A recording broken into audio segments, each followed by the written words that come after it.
여러분 안녕하십니까? 교회에 대해서 계속해서 살펴보고 있습니다. 오늘은 교회의 기초는 하나님의 말씀이다. 사항을 살펴보겠습니다. 교회가 무엇인가에 대한 교회가 어떤 것인가에 대한 논쟁은 결국 교회의 목적이 무엇인가를 생각해 봐야 될 것 같습니다. 교회의 목적이 무엇인가? 세상을 교회 아래 두는 것이 교회의 목적인가? 아니면 교회의 목적은 주님의 십자가 진리의 복음을 전하는 것인가? 라는 점을 이제 생각해 두면은, 당시에 캐톨릭이 로마의 국가 종교가 되고 난 다음에, 어, 목표하고자 했던 게 뭐냐 하면, 온 나라의 캐톨릭화, 교회화였습니다. 그러다 보니까 교회의 목적이 예수님께서 가르치신 그 진리의 복음을 살아내고 전하고, 또 하나님의 자녀로서의 어떤 긍지와 자부심으로 낮은 자로서의 삶을 사는 것보다는 로마라는 그 거대한 나라를 교회의 권력 아래 두려고 하는 야망들이 이제 꿈틀대기 시작하고, 그 야망을 가지고 어떻게 이 나라가 자기들의 권위 아래 잘 복종하도록 만들 것인가 하는 점에 있어서 나아가다 보니까 참 많은 오류와 문제, 그리고 비성경적인 것들이 교회 안으로 들어오게 되었다라고 봐야 합니다. 십자가 전쟁도 아마 그런 의미에서 일어났죠. 예. 힘을 만들어 세상을 지배하고 규칙과 원칙으로 사람들을 통제하고, 그 어떤 제의와 제도로 구원과 신앙의 모양을 만들고, 이제 그러다 보니까 내용이 사라집니다. 예수 그리스도를 따르는 거룩한 진리의 말씀이 사라집니다. 주님과의 어떤 그 개인적인 비밀스러운 영적인 관계도 없어져 버립니다. 그러게 존중돼야 하는데 없어져 버립니다. 그러니까 이제 교회가 껍데기만 남게 되고 힘과 권력으로 타락해 버린 것입니다. 그 중요한 그 중심에는 캐톨릭이 교회를 생각하는 그런 어떤 밑바탕이 좀 특이한 데 있습니다. 칼빈이 캐톨릭을 교회로 인정하지 않는 이유는, 오늘 여기 보면 하나님의 말씀이 없는 곳에 교회가 있다고 인정할 수는 결코 없다고 해서 캐톨릭은 하나님의 말씀이 없는 곳이라고 신랄하게 비판합니다. 이제 우리는 의문이 들죠.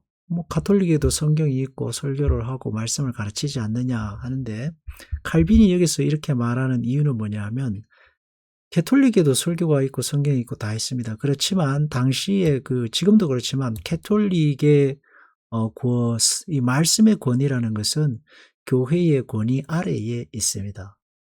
말씀이 가장 큰 권위를 가지는 게 아니고, 소위 말하는 교황을 비롯해서 사제들의 조직인 교권, 교회의 권위가 말씀과 동등하거나 혹은 그 위에 있습니다. 더 높아요. 그러니까 칼빈이 볼 때에 예수님의 말씀은 없는 것이나 마찬가지인 거죠. 사제와 교황들이 주님의 말씀보다 더 높은 권위를 가지면 그게 무슨 교회냐라고 말하는 것입니다. 결국 교회는 교회의 권위로서 예수님의 말씀도 자기들의 마음대로 해석하고 적용해서 교회에다가 어떤 원리와 원칙으로 공포할 수 있는 그런 힘을 가지게 된 거거든요. 여기에서 온갖 미신과 비성경적, 비교리적, 비진리적인 모습들이 생겨나게 됩니다. 그리고 이 모습들의 이유는 결국 인간의 욕심과 야망 때문입니다. 만약에 캐톨릭이, 당시 초대 교회가 2세기 이전에 이제 계속 핍박을 받았잖아요. 그러면서 콘스탄틴 대제부터 캐톨릭이 이제 종교로서 정식으로 인정을 받고, 그 다음에 테오도시우스 1세 때에 로마에는 다른 종교는 없다. 로마에 있는 종교는 오직 기독교밖에 없다라고 이제 공인을 합니다. 그때 이후로 이제 기독교가 타락하게 되죠. 그래서 교회라는 것은 언제나 정치, 종교 권력이 종교가 권력화되고 국가화되면은 타락을 하고 우스꽝스러운 괴물이 되어버리는 경우가 비일비재하다라는 것을 우리는 눈여겨 생각해야 합니다. 칼벤이 내세우는 교회의 교회됨이 하나님의 말씀이다라는 게 성경 근거 구절인데, 이 보면 요한복음 18장 37절, 내 소리를 듣는, 진리에 속한 자는 내 소리를 듣는다. 요한복음 10장 14절, 내가 내 양을 알고 나도 내 양을 알고 양도 나를 안다. 무엇으로? 말씀으로 안다는 이야기를 하고 있거든요. 내 양은 내 음성을 듣기 때문이고 나는 저희를 알고 저희는 내 음성을 듣고 나를 따르기 때문이다 라고 말하는 것입니다. 그래서 여기 음성이라든지 소리라든지 이것은 다 주님의 말씀을 의미하는 것입니다. 양들이 그 음성을 아는 거로 나를 따라오되 타인의 음성은 말지 못하는 거로 따르지 아니한다 해서, 하나님의 말씀이 말씀으로서 전파되고 진리로서 가르쳐지지 않는데 거기에 어떻게 제대로 된 양이 있을 수 있고 목자가 있을 수 있느냐 하는 거예요. 양과 목자와 양을 연결시켜주는 유일한 고리는 여기에서는 말씀입니다. 소리예요. 목자의 음성, 그리고 그 음성을 따르는 양들이죠.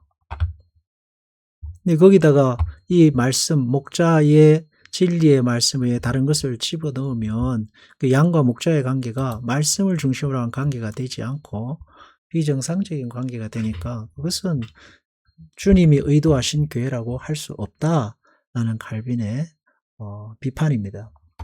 그래서 그리스도께서는 틀림없는 표지로 교회를 표시하셨다 해서, 틀림없는 표지는 이제 말씀이죠. 말씀으로서, 주님께서 전하신 말씀으로서, 신구약 성경 말씀으로서 교회의 표지를 정하셨는데 그거를 따르지 않으니까 다른 것을 자꾸 갖다가 붙이고 결국은 사제 전승, 서품받은 사제들이 있는 곳에만이 교회이다라는 이제 인간 중심의 교회를 만들었다라고 비판하고 있습니다.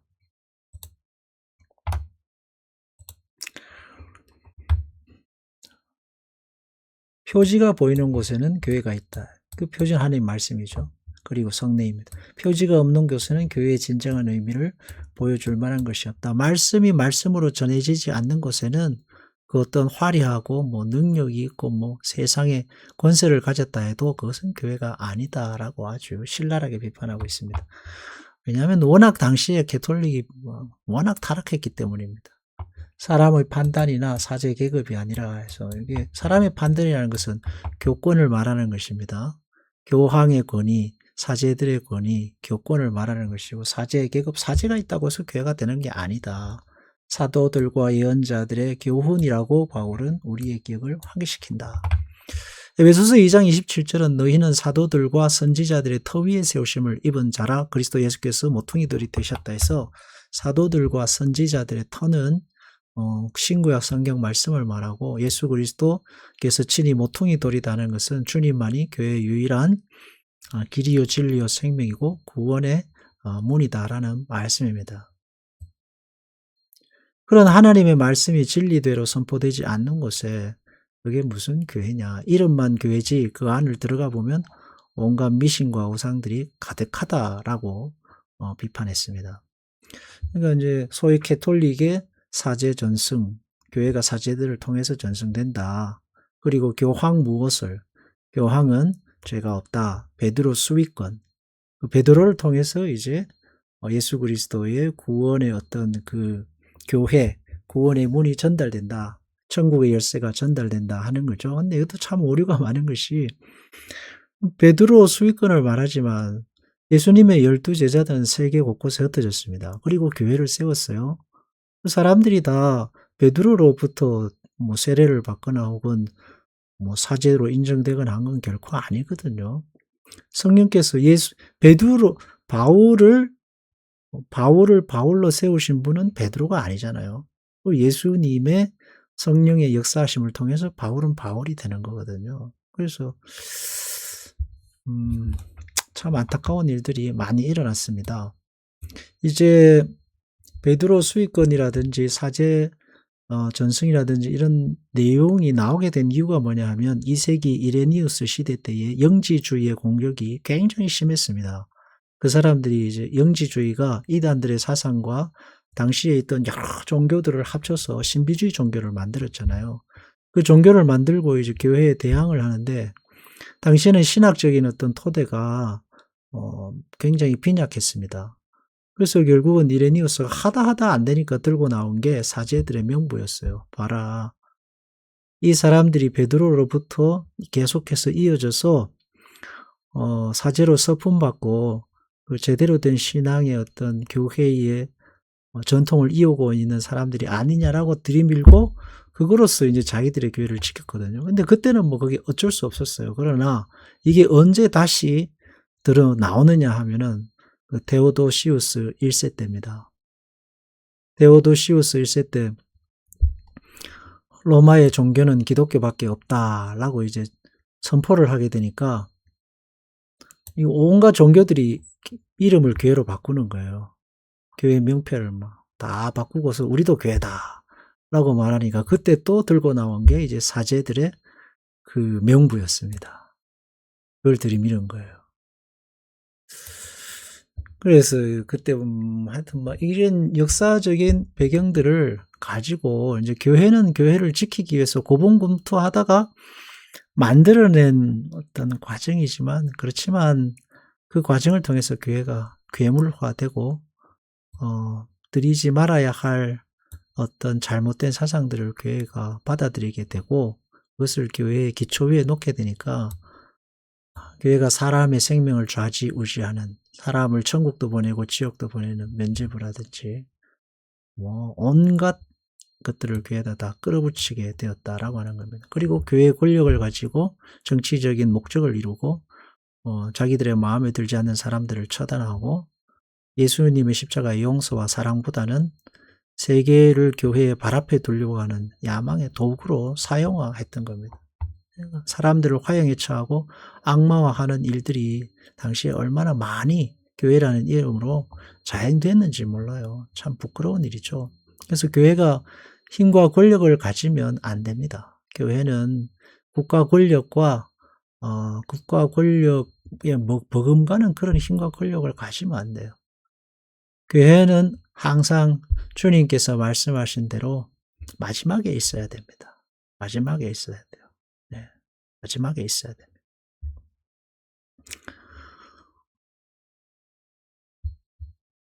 자기를 부인하고 십자가를 지는 그 길을 끊임없이 반복하는 것이 교회다라고 할 수 있습니다. 그래서 개혁교회의 중요한 표지 중에 하나는 뭐냐면 끝없는 자기 개혁이라고 하는 겁니다. 권력을 계속 내려놓는 거죠.